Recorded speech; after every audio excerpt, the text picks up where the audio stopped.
Hello friends, welcome to Nikki's kitchen. இன்றைக்கி நம்ம கிச்சனில் நல்ல காரசாரமான சிக்கன் பெப்பர் ஃப்ரை, கோழி மிளகு வறுவல் எப்படி பண்ணுறதுன்னு பார்க்க போகிறோம். ஹோட்டலில் சாப்பிட்றத விட டேஸ்ட்டாக நம்ம எப்படி செய்யலான்னு பார்ப்போம் வாங்க. சிக்கன் பெப்பர் ஃப்ரை பண்ணுறதுக்கு நான் இன்றைக்கி 300 கிராம் அளவுக்கு சிக்கன் பீசஸ் எடுத்து நல்லா மஞ்சத்தூள் போட்டு கழுவி நல்லா இந்த மாதிரி சுத்தம் பண்ணி எடுத்து வச்சுருக்கிறேன். இதுக்கான அளவுகளை தான் நான் இப்போ சொல்ல போகிறேன். இதுக்கு ஃபஸ்ட்டு நம்ம ஒரு ஃப்ரெஷ்ஷாக மசாலா அரைக்கணும்.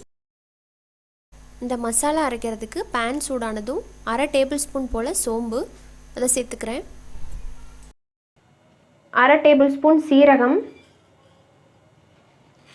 1/2 டேபிள் ஸ்பூன் மிளகு. இப்போ இது வந்துட்டு ஒரு 2 நிமிஷம் ஃப்ரை ஆகணும். நல்லா வறுபட்டுருச்சு. இப்போ இதை நம்ம நைஸ் பவுடராக அரைச்சிக்கலாம். இப்போது இந்த மாதிரி பொடியை அரைச்சி எடுத்து வச்சுக்கோங்க.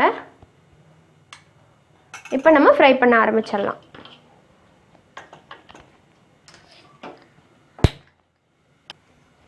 ஒரு பேன் வச்சுக்கிறேன்.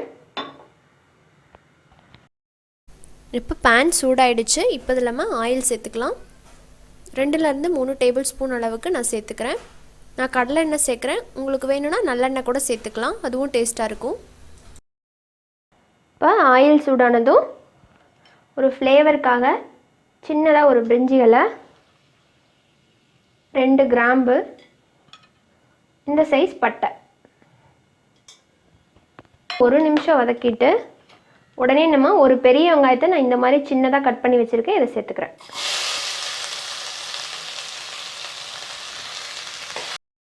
இந்த வெங்காயம் நல்லா பொன்னிறமாக வரணும் அப்படிங்கிற அவசியம் இல்லை. லைட்டாக கலர் மாதிரி வரும் இல்லைங்களா, அந்த ஸ்டேஜ் வர வரைக்கும் நம்ம வதக்கிக்கிட்டால் போதும். சீக்கிரமாக வதங்குறதுக்காக லைட்டாக உப்பு சேர்த்துக்கோங்க. வெங்காயம் வந்துட்டு இந்த மாதிரி லைட்டாக ப்ரௌனிஷ் ஆகிற வரைக்கும் வதக்கிட்டு நம்ம இந்த ஸ்டேஜில் வந்துட்டு இஞ்சி பூண்டு பேஸ்ட்டு சேர்த்துக்கலாம். இந்த இஞ்சி பூண்டு பேஸ்ட்டோட பச்சை வாசம் போகிற வரைக்கும் ஒரு 2 நிமிஷம் வதக்கிக்கலாம். இப்போ இந்த ஸ்டேஜில் நம்ம காஞ்ச மிளகா சேர்த்துக்கலாம். நான் இன்றைக்கி குண்டு மிளகா ஒரு 4லேருந்து 5 போல் சேர்த்துக்கிறேன். காரத்தை பொறுத்து நீங்கள் சேர்த்துக்கோங்க. இப்போ இஞ்சி பூண்டோட பச்சை வாசம் போயிடுச்சு. இப்போ இதில் வந்துட்டு நம்ம கழுவி சுத்தம் பண்ணி வச்சுருக்கிற சிக்கனை ஆட் பண்ணிக்கலாம்.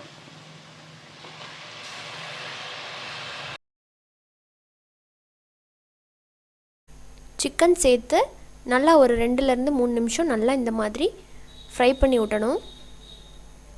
இப்போ இந்த ஸ்டேஜில் நம்ம 1 டேபிள் ஸ்பூன் அளவுக்கு மல்லித்தூள் எடுத்துருக்கிறேன். இப்போ அதை சேர்த்துக்கிறேன். இது நல்ல ஃப்ளேவர் கொடுக்கும். நான் சிக்கன் கழுவும் போதே மஞ்சத்தூள் கொஞ்சம் அதிகமாக போட்டு கழுவுனனால நான் இப்போ மஞ்சத்தூள் சேர்க்கலை. நீங்கள் அப்போ சேர்க்கலை அப்படின்னா இப்போ ஒரு 1/4 டீஸ்பூன் போல் மஞ்சத்தூள் சேர்த்துக்கோங்க. அதுக்கப்புறமா நம்ம ஃப்ரெஷ்ஷாக அரைச்சி வச்ச அந்த மசாலா பொடி இருக்கு இல்லைங்களா, அதை இந்த ஸ்டேஜில் நம்ம சேர்த்துக்கலாம்.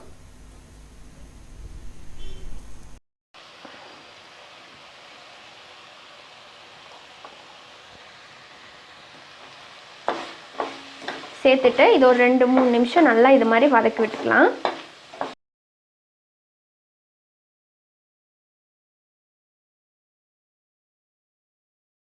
இப்போ பாருங்கள், இந்த மசாலா பொடி போட்டு ஒரு 2 நிமிஷம் இந்த மாதிரி வதக்குனதும் நம்ம வந்துட்டு இந்த வறுவலுக்கு தேவையான உப்பு ஆட் பண்ணிக்கலாம்.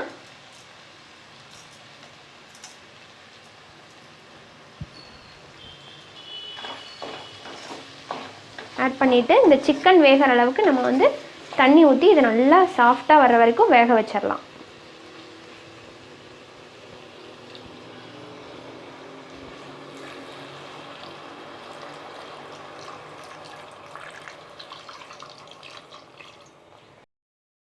பாருங்கள், ஒரு 15 நிமிஷத்துக்கு அப்புறமா நம்மளோட சிக்கன் பெப்பர் ஃப்ரை எண்ணெயெல்லாம் பிரிஞ்சு சூப்பராக ரெடி ஆகிடுச்சு. இப்போது கடைசியாக கருவேப்பிலை சேர்த்துக்கலாம்.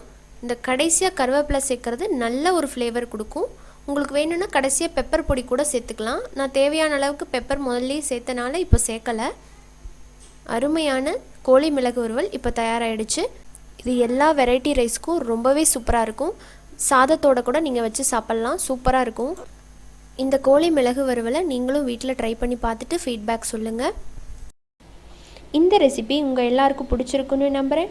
இந்த வீடியோ உங்களுக்கு யூஸ்ஃபுல்லாக இருக்குன்னு நினச்சிங்கன்னா ஷேர் பண்ணுங்கள். மறக்காமல் நிக்கீஸ் கிச்சனை சப்ஸ்கிரைப் பண்ணிக்கோங்க. கூடவே இருக்கிற பெல் சிம்பலையும் கிளிக் பண்ணிக்கோங்க. இது போல் இன்ட்ரெஸ்டான இன்னொரு வீடியோவில் நம்ம மீட் பண்ணலாம். நன்றி, வணக்கம்.